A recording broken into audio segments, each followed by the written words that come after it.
الحمد لله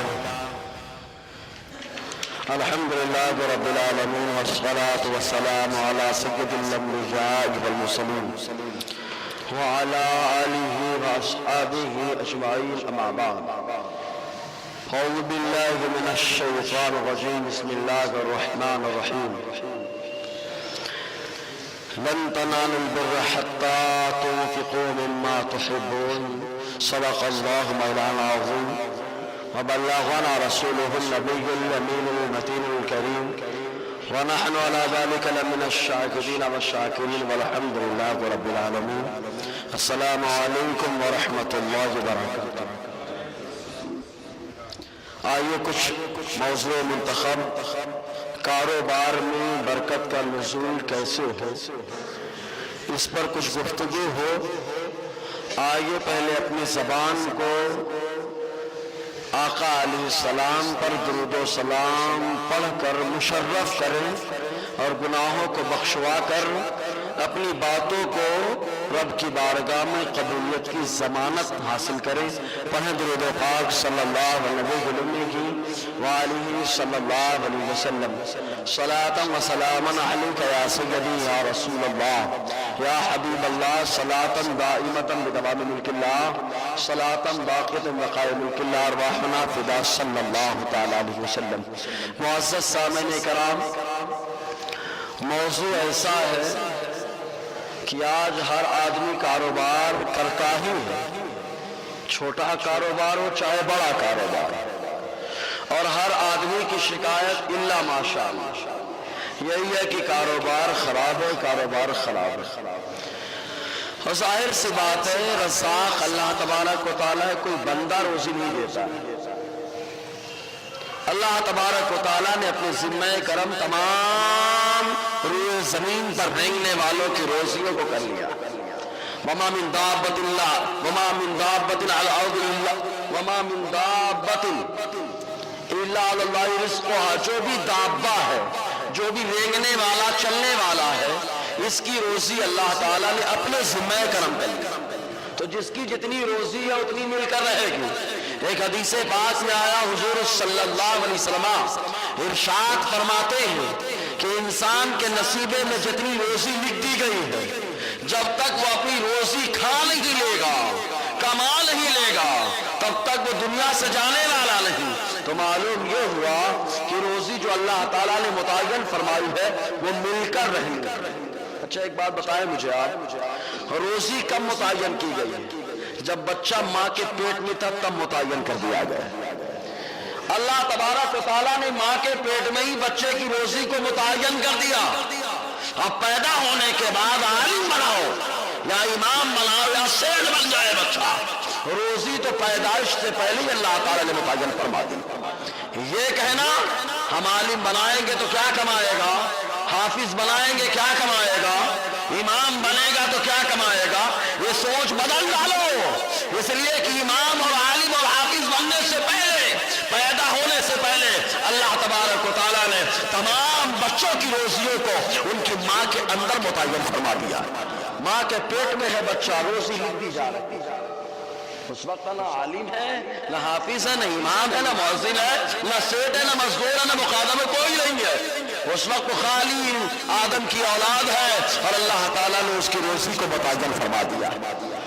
تو جس کی جتنی روزی ہے اس کو مل کے رہنے والی ہے، کوئی اس سے چھین کے نہیں جا سکتا.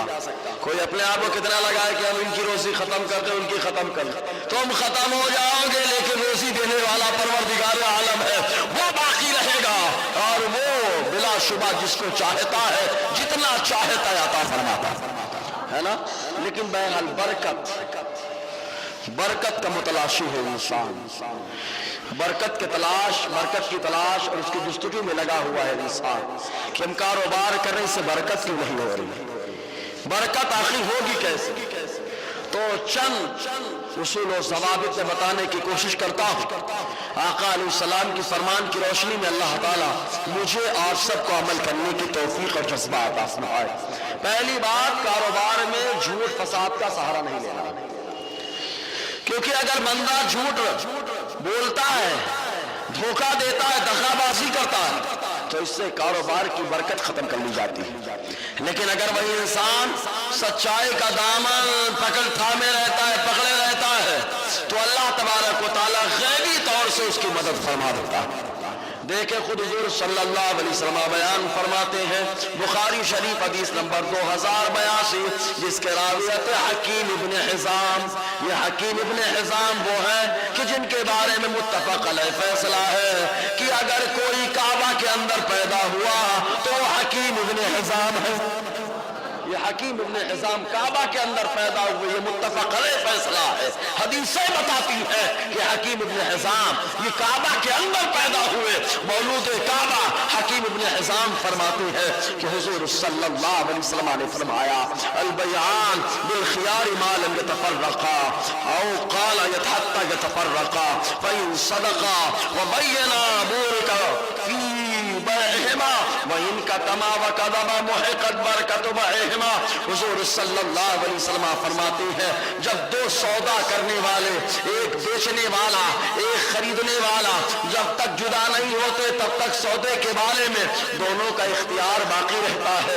اگر دونوں سچ بولتے ہیں اور جو بھی بات بالکل اجاگر کر دیتے ہیں، صاف کر دیتے ہیں، تب اللہ تبارک و تعالیٰ سچ بولنے کی برکت سے ان کے سودے میں برکت آتا ہے. سچ بولنے کی برکت سے سودے میں کیا عطا فرماتا ہے؟ معلوم یہ ہوا کاروبار میں اگر برکت چاہیے تو پہلے جھوٹ کو چھوڑ کر سچ کے دامن سے وابستہ ہونا پڑے گا. سچے بن جاؤ. رب اور محبوب فرما رہا ہے اور حضور کہہ دے، اگر آقا فرما دے سچ بولنے میں برکت ہے تو سمجھ لو یہ خدا کا قانون ہے کہ بندہ سچ بولے گا کبھی اللہ تعالیٰ برکتوں کا نزول فرمائے گا. حضور نے فرما دیا نا، اگر دونوں سچ بولے اور بالکل بات واضح کر دیں تو اللہ تعالیٰ اس سودے میں برکت عطا فرماتا ہے. اور آقا فرماتے تو خدا کا قانون آپ کی زبان سے بنا کرتا ہے. وَمَا يَنْطِقُ الْهَوَىٰ إِنْ هُوَ إِلَّا وَحْيٌ يُوحَىٰ. محبوب بولتے ہیں تو محبوب کی زبان ہوتی ہے، خدا کا فرمان ہوتا ہے. اور آگے آقا ارشاد فرماتے وَإِن كَتَمَا وَكَذَبَا مُحِقَتْ بَرْكَتُ بَيْعِهِمَا. حضور نے ارشاد فرمایا اگر یہی لوگ، اگر یہی دونوں آدمی جو سودا کر رہے، بیچ رہے اور خرید رہا ایک آدمی، یہ دونوں اگر معاملے کو چھپائے، دھوکہ دڑی کرے یا جھوٹ بولے تو آقا فرماتے ان کی نحوست سے کاروبار کی برکت کو اللہ تعالیٰ دور فرماتا ہے. اللہ اکبر. معلوم یہ پہلا اصول کاروبار میں برکت کا کیا ہو؟ سچائی کا دامن. بولے نا یار، کاروبار میں کیا پکڑنا ہے؟ ہاں، برکت خود بخود چل کے آئے گی کیونکہ میرے مصطفیٰ نے آقا نے فرما دیا برکت چل کے آئے گی. جائے گی کہاں؟ ارے مصطفیٰ کے فرمان پہ برکت کو چل کے آنا.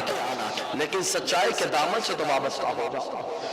کاروبار میں جھوٹ نہیں بولنا ہے، جو بھی معاملہ ایک دم کلیئر واضح ہوگا. تو سچائی کے دامن سے. ایک بات اور ہے، کچھ لوگ اور بھی ہیں جو جھوٹ بولتے رہتے ہیں. حدیث پاک میں آیا، آقا علیہ السلام فرماتے ہیں انسان جھوٹ بولتا رہتا ہے، بولتا رہتا ہے، بولتا رہتا ہے، یہاں تک کہ کذابوں میں اس کا شمار ہو جاتا ہے. اور ایک انسان وہ ہوتا ہے کہ سچ بولتا رہتا ہے، بولتا رہتا ہے، بولتا رہتا ہے، اللہ تعالیٰ اس کا شمار صدیقوں میں فرما دیتا. ارے وہ صدیق انعم اللہ علیہم من النبیین والصدیقین، اللہ تبارک و تعالیٰ صدیقین میں ان کا شمار فرماتا ہے. اور صدیق وہ ہوتا ہے جس پر رب کا کرم خاص ہوا جاتا ہے. سچ کے دامن سے وابستہ ہو جاؤ، برکت بھی آئے گی اور اللہ تعالیٰ کا کرم خاص بھی ہوگا. بولے سبحان اللہ. یہ ہے برکت صدق کی، راست گوئی کی. اور اس کے بعد دوسرا اصول، پہلا اصول ہے کہ سچائی کا دامن چھوڑنا نہیں ہے اپنے کو، برکت خود بخود چل کے آئے. دوسرا اصول یہ کہ دوسرے کا مال کھانا نہیں. دوسرے کا مال کھانا نہیں. کھانے کا مطلب یہ نہیں کہ دعوت دیا تو جانا نہیں. دوسرے کا مال کھانا مطلب حرام طریقے سے دوسرے کا مال نہیں کھانا. اگر حلال طور سے بلاتا ہے تو دعوت میں جانا ہے بھائی. شرط یہ ہے کہ مصطفیٰ کا غلام ہو، غلام مصطفیٰ ہو. وہ بلاتا ہے تو چلے جاؤ، جو مصطفیٰ کے در سے پھر گیا، جو تیرے در سے یار پھرتے ہیں، در بدر یوں ہی خار پھرتے ہیں. جو مصطفیٰ کے در سے پھر گیا، غلام مصطفیٰ اس کے در سے ہٹ گیا.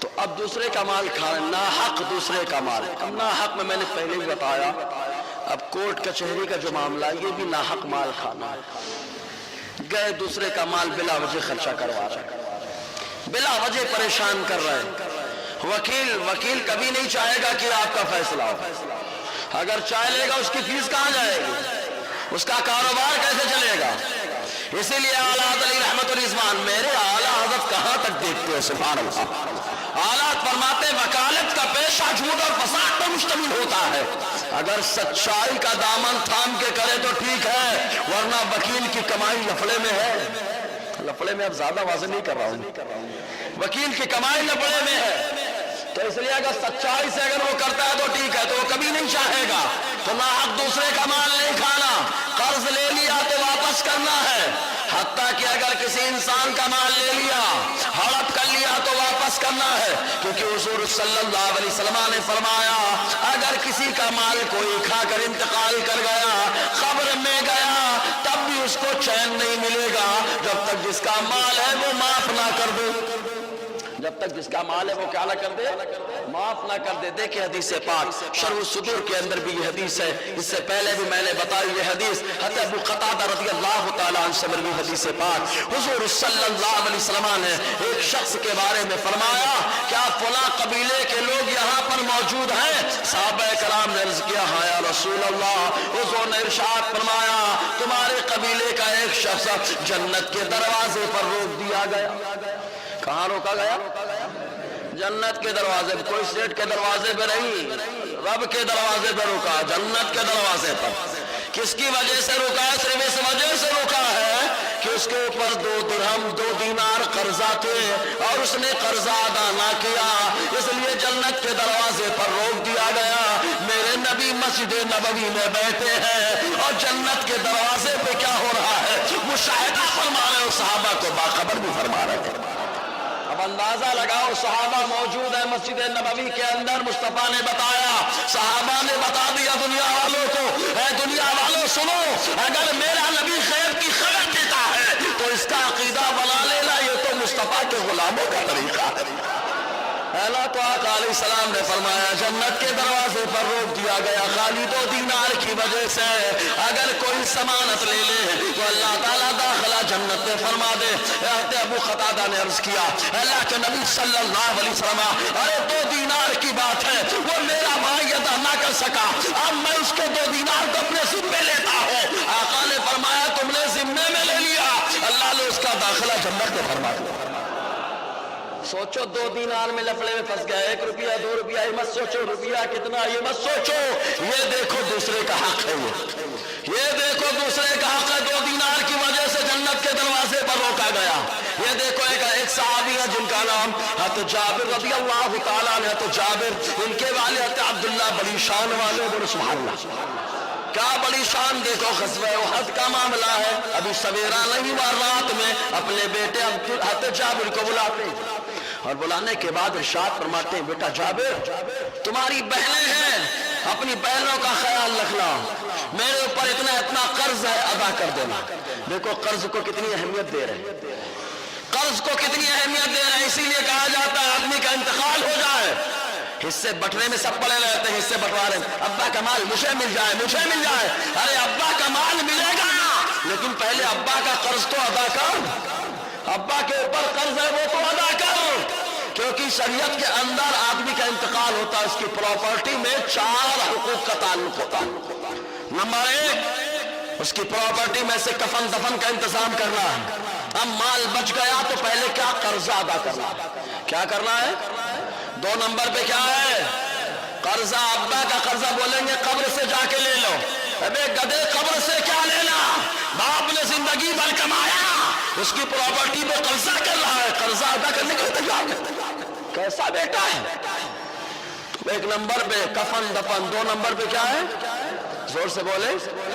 نمبر 3 پہ وصیت، اگر کسی کے بارے میں وصیت کر دی تب ایسی صورت میں وصیت ادا کرنا ہے۔ اب وصیت 4 نمبر پہ مال بچ گیا تب جا کے بٹوارا کرنا ہے۔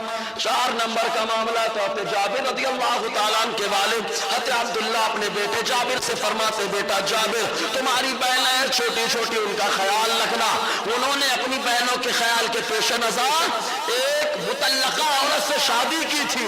آقا نے فرمایا کیوں کی؟ کہا حضور میری چھوٹی چھوٹی بہنیں ہیں, میں نے اس لیے اس سے شادی کر لی ہے کہ وہ بڑی ہوگی اور میرے بہنوں کو سنبھال لے گی.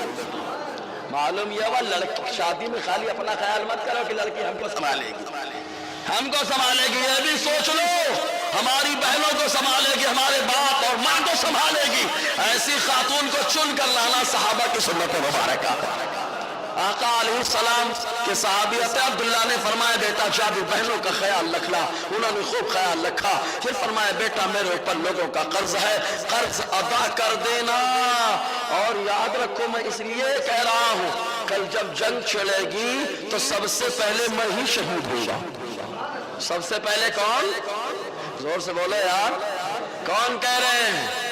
ہاں غلام کا جب یہ عالم ہے آقا کا عالم کیا ہوگا. محتاج نہیں کہہ سکتا ہو کیونکہ صحابہ بھی با اختیار ہیں. غلام کا جب یہ عالم ہے آقا کا عالم کیا ہوگا. کہا کل میں شہید ہو جاؤں گا. انہوں نے رد بھی نہیں فرمایا. سویرا ہوا, سب سے پہلے جنگ میں آتے جابر کے والد عبداللہ پہنچے اور سب سے پہلے شہید ہو گئے. اور شہید ہونے کے بعد جب معاملہ قرض ادا کرنے کا آیا تو ان کے پاس کھجور کا ایک باغ تھا. کیا تھا؟ کھجوروں کا, کھجوروں کا باغ تھا. لیکن قرض بہت زیادہ تھا. قرض بہت زیادہ تو جتنے قرض خواہ تھے سب کو بلایا اور بلانے کے بعد کہا کہ میرے والد کا انتقال ہو گیا. دیکھو فرما بردار بیٹا کیسا ہوتا ہے, باپ کا فرما بردار بیٹا کیسا ہوتا ہے. دیکھو تو صحیح انتقال ہو گیا. تمام قرض خواہوں کو بلایا اور کہا تم لوگ قرض کا مطالبہ کر رہے ہو, میرے والد کا تو انتقال ہو گیا. میرے پاس کھجوروں کا ایک باغ ہے, اس میں جو کھجوریں ہیں اگر میں ادا کرنا چاہوں تو کھجوریں کم پا جائیں گی لیکن قرض باقی رہے گا. تو ایسا کرو تم لوگ ہمیں کھجوریں دے دو, جس کو جتنا مل جائے وہ لوگ لے لے, اور لینے کے بعد میرے والد کو معاف کر دو. میرے والد کو کیا کر دو؟ معاف کر دو. کیا ذہن دے رہے ہیں؟ اگر پیسہ نہ ہو تو قرض خواہوں سے جا کے معافی مانگ لو, بھیا معاف کرو. اور جو قرض معاف کرے گا, میرے مصطفیٰ کریم ارشاد فرماتے ہیں بندہ جو قرض معاف کرے گا, اگر 1 روپیہ معاف کیا ہے تو اس کے عوض اللہ تعالیٰ اس کو 18 عطا فرمائے گا. 18 عطا فرمائے گا. تو کہا معاف کر دو, لیکن قرض خواہوں نے کہا نہیں ہم معاف نہیں کرنے والے. اب پریشانی کا معاملہ, اب پریشانی میں اگر کوئی ذات ہے جو مشکل کشائی کرتی ہے تو میرے نبی کی ذات. اے آقا علیہ السلام کی بارگاہ میں گئے اور برجستہ دنیا والوں کو بتا دیا کون دیتا ہے, دینے کو منہ چاہیے, دینے والا ہے سچا ہمارا نبی.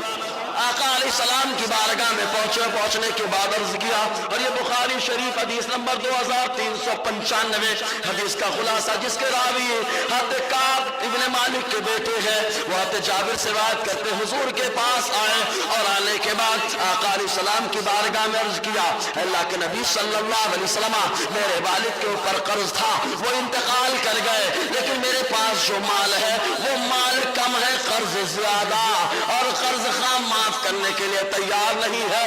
آپ ہی کچھ کرم کر دے, بلب سے بھی کر بکاری خیش حیرانم اغثنی یا رسول اللہ, پریشانم اغثنی یا رسول اللہ. انہوں نے مدد مانگی ہے اور مصطفیٰ کی ذات یہ وَأَمَّا السَّائِلَ فَلَا تَنْهَرْ, اگر کوئی آتا ہے تو محبوب خدا کی بارگاہ سے خالی ہاتھ نہیں جاتا. یہ دربار محمد ہے, یہاں اپنوں کا کیا کہنا. یہ دربار محمد ہے, یہاں اپنوں کا کیا کہنا. یہاں سے ہاتھ خالی غیر بھجایا نہیں کرتے. مانگیں گے مانگے جائیں گے, منہ مانگے پائیں گے. سرکار میں نہ لاہ نہ حاجت اگر کی ہے, آئے عرض کر دیا. آقا علیہ السلام مسکرانے لگے, سبحان اللہ, مسکرانے لگے. آقا کی مسکراہٹ, اس تبسم کی عادت پہ لاکھوں سلام. تبسم فرمایا, تمام تکلیف دور ہو گئی, درد کو دوا کر دیا, تکلیف دور ہو گئی. آقا نے فرمایا ٹھیک ہے, کل قرض داروں کو بلاؤ اور اپنی کھجوریں توڑ لو. کھجوروں کو توڑا, توڑنے کے بعد تمام قرض خواہوں کو بلایا کہ آؤ قرض لے لو. تمام قرض خواہ چکر میں آستین سمیٹ کے پہنچ گئے کہ آج تو لفڑا ہوگا,